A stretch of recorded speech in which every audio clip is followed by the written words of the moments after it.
Bismillahirrahmanirrahim. Qala al-mu'allifu rahimahullahu ta'ala wa daman naf'a bihi wa bi barakati ta'lifihi fid dharain amin. Bismillahirrahmanirrahim. Faslun, bermula fasal fi bayani ma, itu tetap pada menjelaskan perkara yahrumu yang haram apa isti'maluhu menggunakannya ma, minal awani dari barang-barang, wama dan apa-apa ya juzu yang boleh itu emak. Pasal ini mau menjelaskan perkara yang boleh dipakai oleh kita dan perkara yang tidak boleh. Apa saja perkara yang tidak boleh dipakai dalam kehidupan kita sehari-hari, dalam kehidupan rumah tangga kita.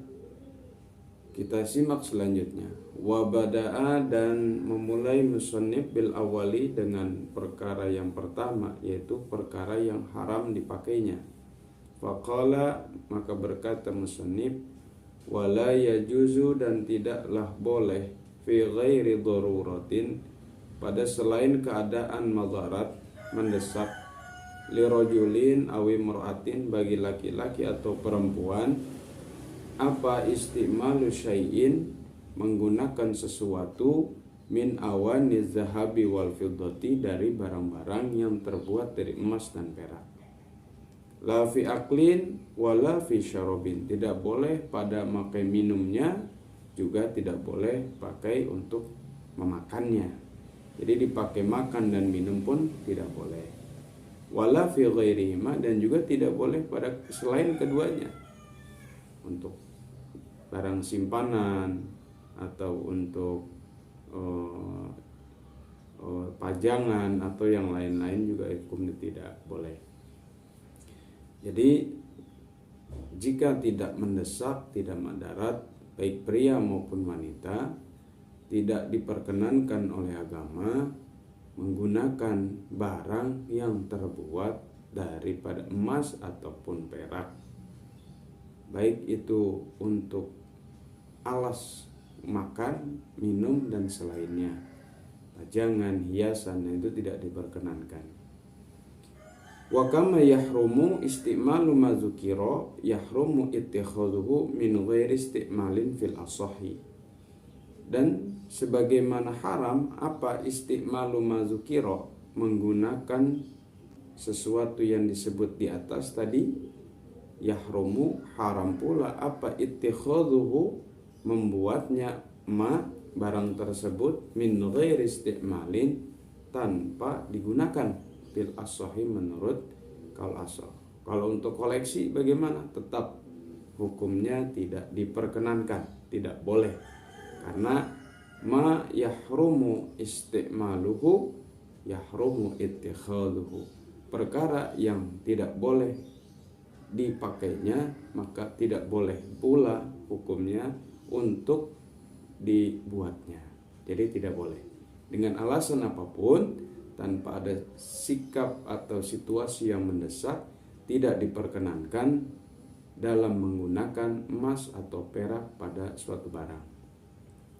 Wa yahrumu aidan, dan haram pula apa al-ina'ul matliyu, wadah atau barang al-matliyu yang dilapisi, yang disipuh, yang dilapisi bizahabin aw fiddatin, dengan emas dan ataupun perak. In hasala, jika hasil, minat tilai, dari lapisannya, dari sipuhannya, apa syai'un, sesuatu, bi'ardihi, dengan mendekatkannya itu syai' ala nari, atas api. Jadi haram melapisi pula dalam suatu benda. Haram hukumnya jika terlalu tebal dalam melapisinya. Tapi kalau tipis tidak mengapa. Jadi hukumnya tafsili. Kalau memang sipuhannya atau lapisannya tebal, baik dari emas ataupun perak, maka hukumnya itu haram. Tapi kalau tipis, ada yang membolehkan, ada yang tidak, tetap tidak boleh. Takaran untuk tebal dan tipisnya dalam lapisan suatu benda yang dilapisi oleh emas adalah in hasala minatila syai'un bi ardihi ala nari. Jika memang didekatkan kepada api atau dibakar, maka emas tersebut meleleh. Maka kadar meleleh itu menjadi patokan bahwa lapisan pada benda tersebut adalah tebal gitu. Jadi kalau tipis maka diperkenankan. Ya. Wa yajuzu dan boleh apa istimalu ina'i ghairihima, menggunakan wadah atau perabotan selain emas dan perak. Ya, seperti tembaga, besi, aluminium itu diperbolehkan. Karena ya tidak termasuk perkara-perkara yang menimbulkan kesombongan. Ai ghairi zahabi wal fiddati, selain emas dan perak. Jadi tidak diperkenankan ya. Tapi kalau selain itu boleh. Seperti mana nanti minan awanin nafisati, dari barang-barang yang bagus. Kaina yakutin, seperti wadah dari yakut. Ya, seperti aluminium, tembaga ataupun yang lain-lain, pokoknya yang selain terbuat dari emas ataupun perak, maka itu hukumnya diperbolehkan oleh agama. Guci itu boleh ya. Jadi kalau sekiranya kita mau mengkoleksi, asalkan bukan dari emas ataupun perak, maka diperbolehkan, silahkan dikoleksi. Atau menggunakannya untuk wadah makan atau wadah minum. Gelas kita terbuat dari besi, seng boleh, ataupun dari tembaga boleh. Tapi kalau dari emas ataupun perak, maka hukumnya menjadi haram. Wa yahrumu, dan haram apal ina'u al-mudabbabu, wadah yang ditambal bidabbati fiddatin, dengan tambalan perak, kabiratin, yang besar, urfan, menurut kebiasaan, lizinatin, untuk perhiasan.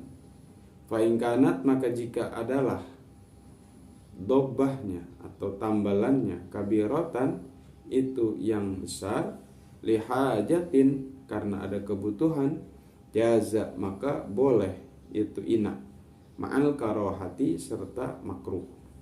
Au saghiratan, atau adalah dobbahnya, tambalannya itu yang kecil, urfan, menurut kebiasaan, lizinatin, untuk perhiasan, kurihat, maka dimakruhkan itu dobah. Perhiasan maksudnya untuk pernak-pernik atau pajangan ya. Auli hajatin, atau kecil karena ada kebutuhan, fala tukrohu, maka tidak dimakruhkan itu dobah. Amma dobbatuz zahabi, adapun bermula tambalan dari emas, fatahrumu, maka itu haram. Dobbatuz zahab mutlaqan, secara mutlak, kama sahhaha, sebagaimana telah mentasheh akan haram siapa An-Nawawi, Imam Nawawi.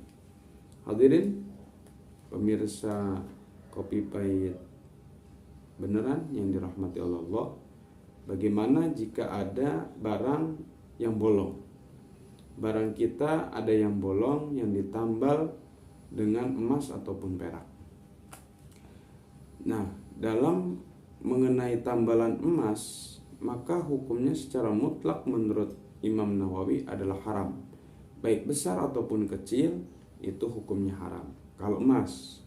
Tapi jika tambalannya atau alat yang untuk ditambalnya itu adalah perak, maka hukumnya ada 4. Yang pertama adalah jika tambalannya besar, ya, tambalannya besar, bolongnya ini besar untuk nambal, dan besarnya ini menurut kebiasaan, dan barang yang kita tambal adalah lizinatin, untuk barang-barang yang perhiasan, hanya dipajang saja, maka hukumnya haram ya, hukumnya haram ya. Tetap sama dengan emas. Jadi kita melihat al-hukmu yaduru bil illah, melihat bahwa hukum bisa bergonta-ganti dengan adanya sebabnya. Yang pertama sebabnya barangnya tidak dipakai dan bolongnya besar, ditambal dengan perak hanya tujuannya untuk dipajang, maka hukumnya haram. Yang kedua, kalau besar tapi ketika itu kita butuh kepada barang tersebut, maka hukumnya ma'al karohah, adanya kemakruhan. Boleh tapi ada kemakruhannya. Atau yang ketiga adalah kecil tapi untuk perhiasan, pajangan, maka hukumnya makruh. Ya, hukumnya makruh. Tapi kalau kecil karena barangnya juga kita pakai, maka hukumnya boleh tanpa ada kemakruhan. Jadi ada 4. Besar kecil, besar kalau zina haram, besar hajah makruh, kecil zina makruh, kecil hajah boleh. Ya, jadi ini seputar wadah yang berkaitan dengan barang-barang yang kita punya di rumah tangga kita, wajib kita perhatikan. Kenapa itu terjadi dan harus kita perhatikan?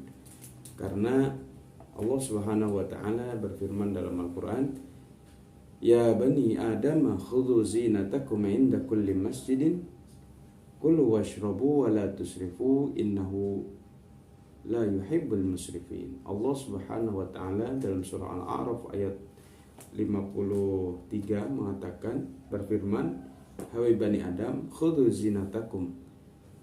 Ambillah oleh kalian penutup kalian, perhiasan kalian untuk apa? Inda kulli masjidin, menutupi aurat kalian ketika hendak ke masjid dengan baju-baju yang bagus. Tapi ingat, kulu washrabu wala tusrifu. Jangan